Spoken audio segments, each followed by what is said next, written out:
Muitos desses trabalhadores informais, ambulantes, trabalhadores de aplicativo, são moradores de favela e das ocupações aqui do Rio de Janeiro, né? Então acho que é importante estar pautando isso, olhando a moradia de uma forma transversal, né? Em relação a quem mora nessas ocupações vulneráveis, né?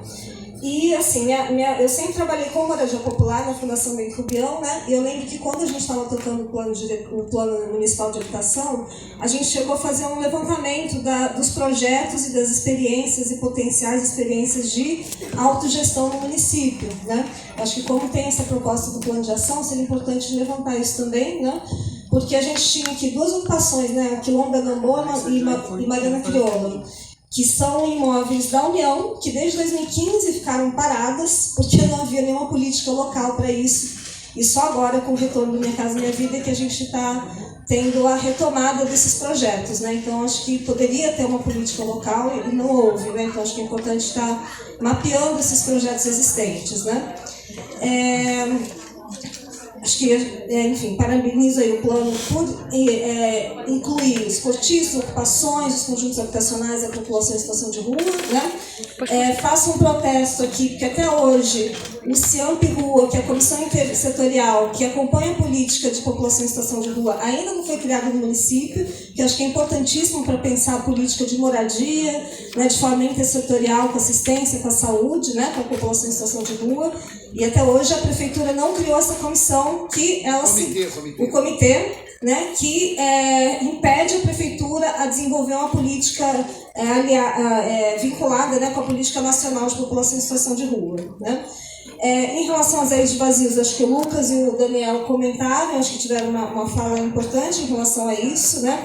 Eu acho que cabe a gente ressaltar, né, que a política municipal que a gente vê na Câmara de Vereadores constantemente a alienação, a venda desses imóveis municipais. Terrenos enormes na Barra da Tijuca foram vendidos para o mercado, né, enquanto poderia se pensar em moradia popular na Barra da Tijuca, inclusive, né, em outras áreas. Então, demarcar áreas de vazios nos próprios municipais que têm potencial construtivo para habitação social é importante também, né? E outra questão assim, eu acho que quando a gente está discutindo aqui plano municipal, ele não pode ser desvinculado do Sistema Nacional de Habitação.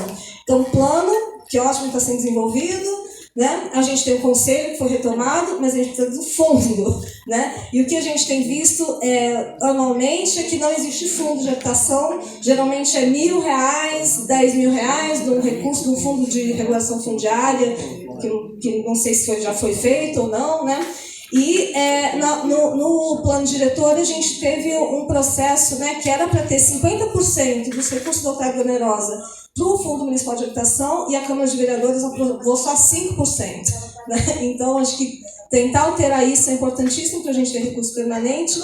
E já foi aprovado, acho que há uns 2 anos atrás, num dos projetos de mais-valia, que o recurso, 50% da mais-valia, iria para o Fundo Municipal de Habitação. E acho que é importante no diagnóstico apresentar esse recurso, qual o volume de recurso, para que a gente se aproprie desse recurso. É isso. E fico em dúvida se o plano deve passar pela Câmara de Vereadores, porque a gente teve uma experiência péssima com o plano diretor. Conselho Popular do Rio de Janeiro. Contra a ditadura aos pobres. Dê um like, inscreva-se e não esqueça de apertar o sininho.